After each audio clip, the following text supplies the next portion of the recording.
'His and hurts' అనేది ఈ ఇయర్‌లో వచ్చిన ఫస్ట్ బిగ్ నెట్‌ఫ్లిక్స్ షో. ఇందులో జాన్ బెంథెల్ ఇంకా తీసా థామ్సన్ ఒక కపుల్‌గా యాక్ట్ చేశారు. వాళ్ళ డాటర్ చనిపోయిన తర్వాత వాళ్ళ మ్యారేజ్ బ్రేక్ అవుతుంది.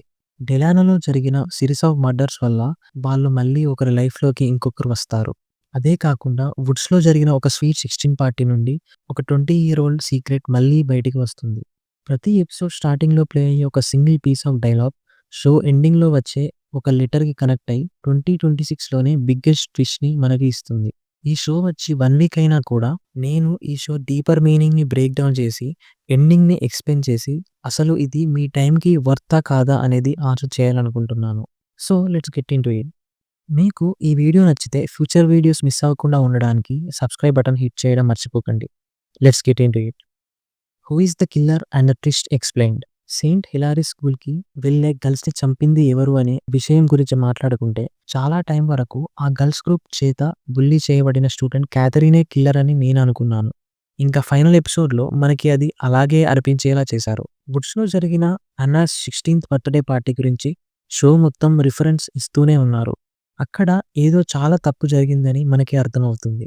మనం ఎండింగ్‌కి దగ్గర అవుతున్నప్పుడు రచెల్ అన్న రూమ్‌లో తీసిన ఫోటోస్‌ని ఒక గ్రూప్ ఆఫ్ బాయ్స్‌కి పంపిందని తెలుస్తుంది.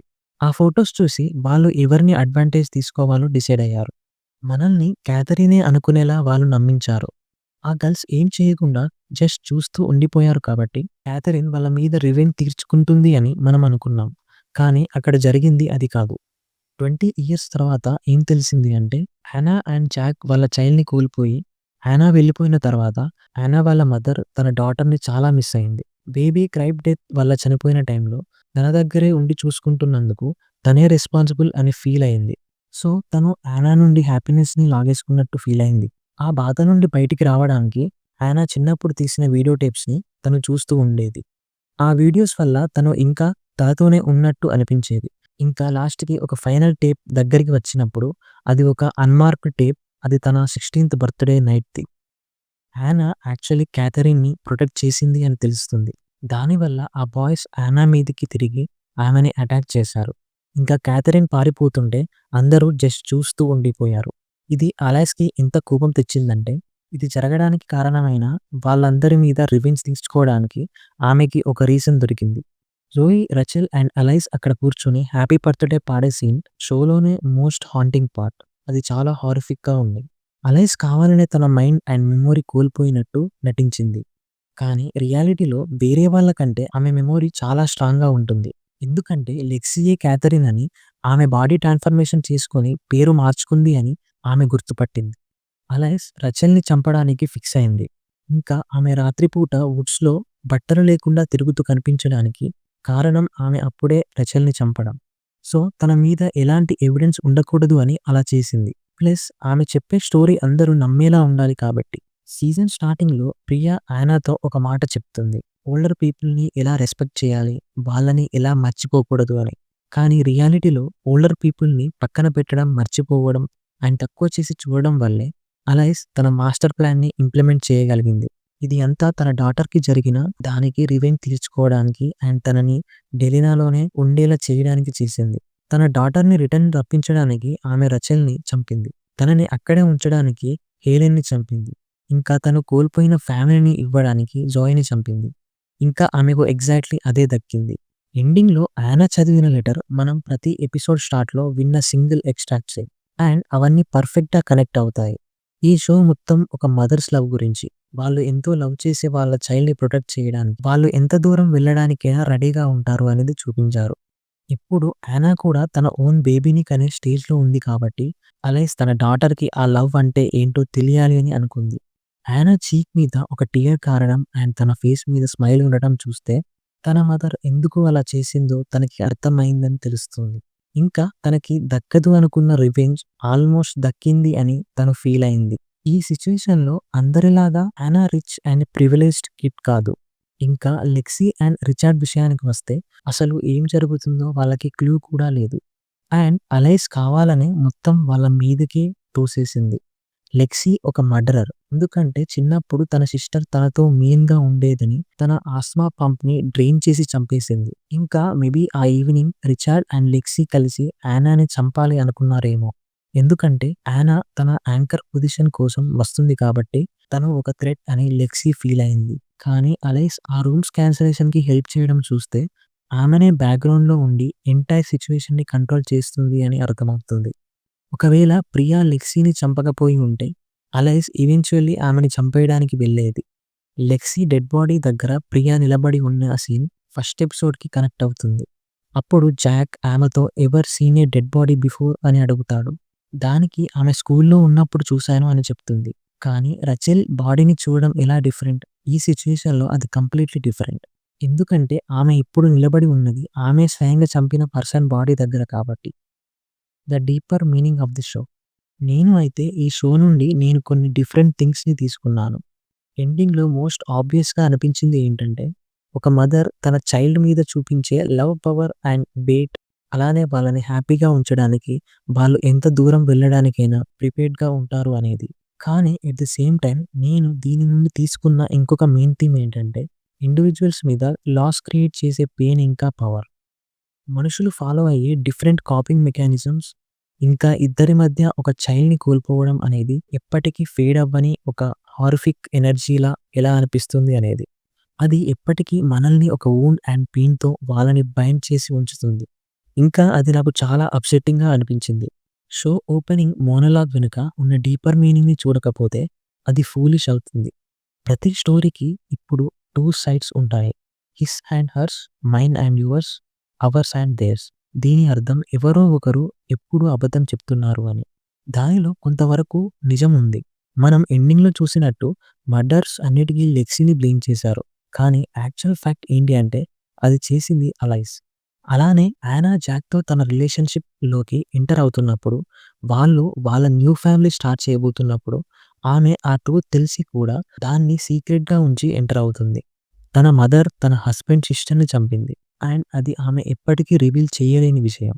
లెటర్‌లో ఉన్న ఇంకొక లైన్‌ని చెప్పాలంటే, "we humans are capable of inflicting misery, suffering and pain. But the most dangerous thing we do is lie to others and అవర్‌సెల్వ్స్."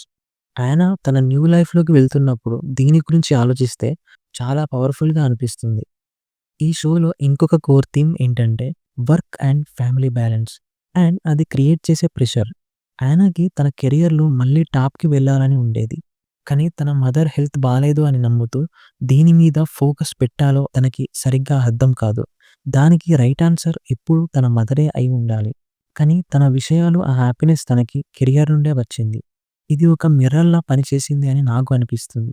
ఈ షో దానిని మన ముందు పెట్టి, ఆ డైలమాలో మనం ఏం చేస్తామనే క్వెషన్‌ని మన ముందు ఉంచింది.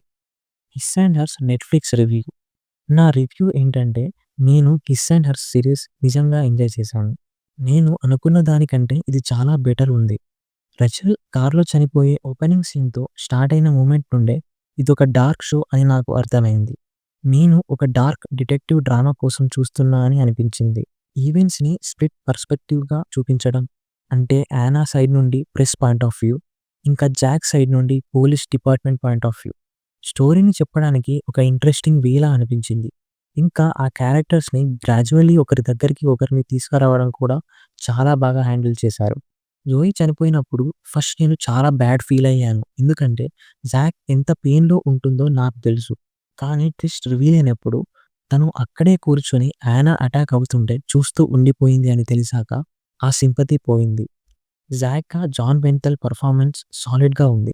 అది పర్ఫెక్ట్ కాస్టింగ్. అతను మర్డర్స్‌కి తన మీద బ్లేమ్ పడుతుందో లేదో అని స్ట్రెస్ ఫీల్ అవుతున్నట్టు చాలా కన్విన్సింగ్ పెర్ఫార్మెన్స్ ఇచ్చాడు. కానీ తన నీస్ మెగ్ విషయంలో అతనిలో ఉన్న ఆ సాఫ్ట్‌నెస్‌ని కూడా మనం చూసాం. ఒక టఫ్ క్యారెక్టర్‌కి ఎప్పుడు ఉండాల్సింది అదే. జోయి ట్రీట్ చేసిన దానికంటే అతను తనని ఇంకా బెటర్‌గా ట్రీట్ చేశాడు. ఎందుకంటే అతను తన చైల్డ్‌ని కోల్పోయాడు కాబట్టి చార్లోట్‌ని ఎలా ట్రీట్ చేసేవాడో తనని కూడా అలాగే ట్రీట్ చేశాడు. ఎపిసోడ్ 4లో జాక్ అండ్ యానా ఫైనల్‌గా ఒకరిని ఒకరు కలుసుకున్న సీన్ చాలా పవర్‌ఫుల్‌గా ఉంటుంది. వాళ్ళ ఇద్దరి లైఫ్స్‌ని కలిపిన ఆ లాస్‌ని మనం ఫీల్ అవ్వచ్చు. ఇంకా వాళ్ళు ఇద్దరు కంప్లీట్ డిఫరెంట్ వేస్‌లో గ్రీవ్ అయ్యారు అని నాకు అనిపించింది. టెస్సా థాంప్సన్ అండ్ జాన్ బెంథెల్ ఇద్దరు అక్కడ అవసరమైన ఎమోషన్‌ని కన్వే చేశారు. అది నాకు ఇంప్రెసివ్‌గా అనిపించింది. యానా కార్‌లో ఉన్నప్పుడు ఫోర్త్ వాల్‌ని బ్రేక్ చేయడం నాకు ఆడ్‌గా అనిపించింది. దాని వెనుక ఉన్న డెసిషన్ మేకింగ్ నాకు పెద్దగా అర్థం కాలేదు. తన దగ్గర ఏదైనా సీక్రెట్ ప్లాన్ ఉందేమో అని నేను ఒరిజినల్‌గా అనుకున్నాను. కానీ అది దేనికి పనికి రాలేదు. ఇది నాకు ఒక ప్రాపర్ లిమిటెడ్ సీరీస్‌లా అనిపించింది. అండ్ నాకు అది చాలా నచ్చింది. 6-8 ఎపిసోడ్స్ మధ్యలో ఉండే లిమిటెడ్ సీరీస్ అంటే నాకు చాలా ఇష్టం. మనం లిటరల్‌గా ఆ షోలోకి షార్ట్ వైల్ డిప్ అయ్యి తర్వాత ఎక్సిట్ అయిపోతాం. ఎందుకంటే అది అలాగే రాస్తారు కాబట్టి.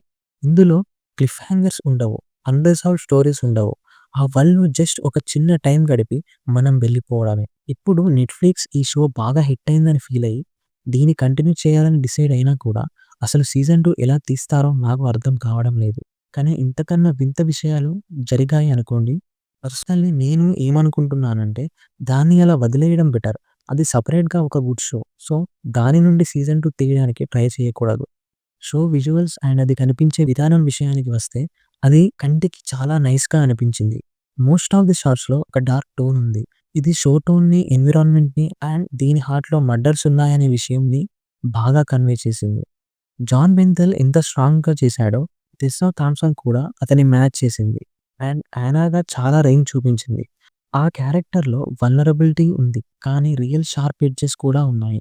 ఇవి తన మైండ్‌లో ఎప్పుడూ ఉండే కాన్‌ఫ్లిక్ట్‌ని, ఇంకా తన డాటర్ చార్లొట్ డెత్తే దాని కోర్ అనే విషయంని చూపించాయి.